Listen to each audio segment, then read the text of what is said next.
There are places on our planet that feel almost like a secret. Nauru is one of them. It's a single island, a mere speck of land floating alone in the immense Pacific, and the world's least visited country. I came here to look beyond the headlines, to meet the people who call this isolated rock home. Nauru's story is one of incredible highs and devastating lows, once among the richest places on Earth thanks to phosphate, white gold, and then, almost overnight, plunged into hardship. The land that gave everything was stripped away, leaving a scarred landscape and a cautionary tale for our modern world. Nauru is almost perfectly isolated, just 8 square miles, surrounded by endless ocean. Life here is shaped by this smallness, this containment.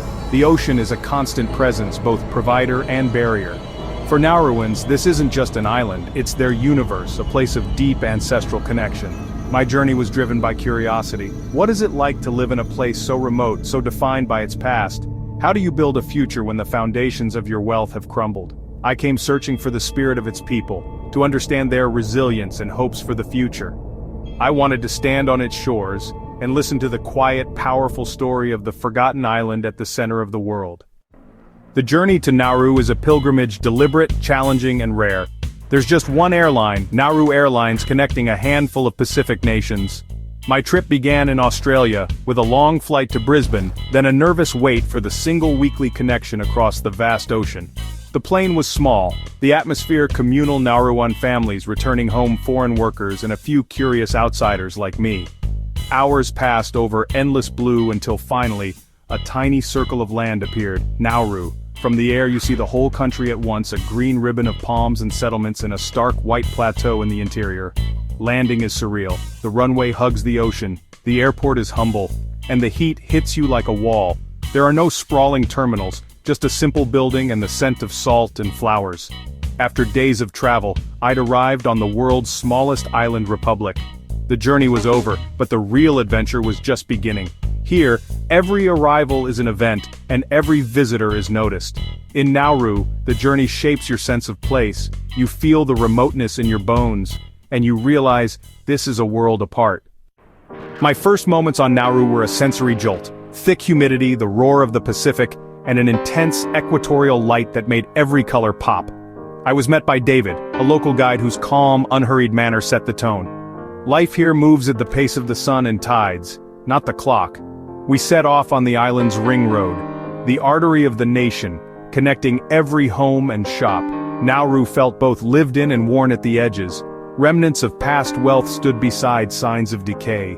Grand houses faded in the salty air, rusting cranes lined the coast, monuments to the phosphate boom. Yet life thrived.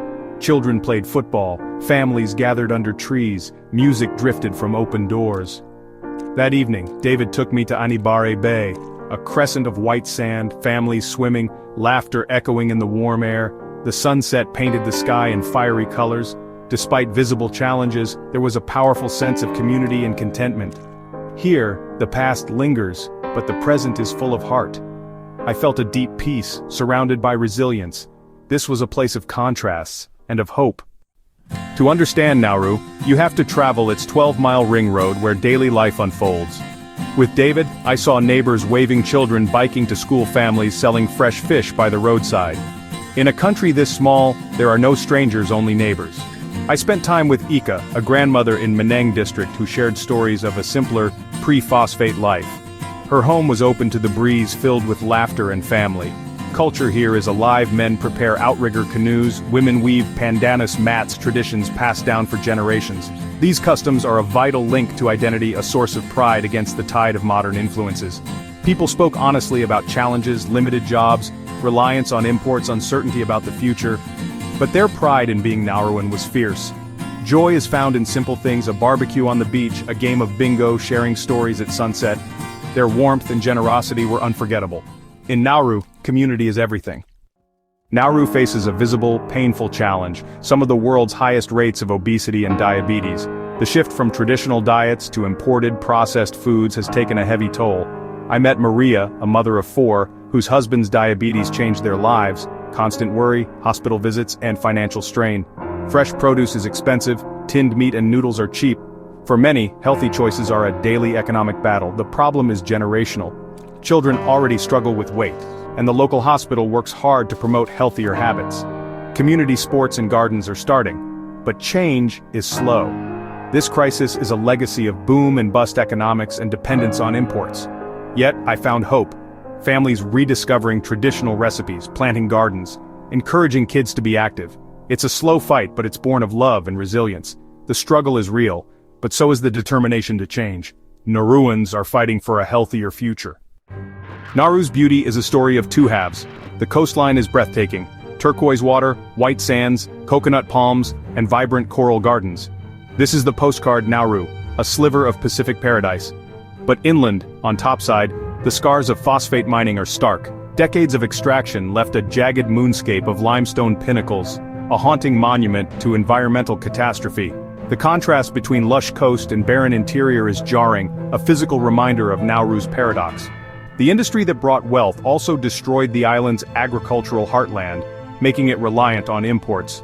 Nauru isn't a typical Pacific getaway, it's a lesson in the cost of resource extraction. Yet, even here, nature is reclaiming the land. Shrubs and vines creep over the rocks, and some families still live among the pinnacles. They've adapted, finding life in a wounded landscape. For me, topside wasn't ugly. It was moving. It told a story of wealth, loss, and the enduring bond between people and land. Nauru's beauty is complicated but unforgettable. It's a place that challenges your idea of paradise. What stays with you in Nauru isn't the landscape, it's the spirit of the people. Resilience is everywhere, forged by isolation and dramatic change. They've endured colonialism, war, wealth, and collapse, but their spirit remains unbroken. Family, community, and love for their island are the foundations. I saw it in fishermen at dawn, women weaving, children laughing in the streets. There's humor and lightness here, a knack for finding joy in the present. Hope is practical, not naive, a belief in a better future. Young Nauruans dream of rebuilding their country, aware of the challenges but undeterred. The phosphate is gone, but the community's strength endures. Nauru teaches us that true wealth is found in connection, culture, and resilience. Their story is a testament to the enduring power of the human spirit.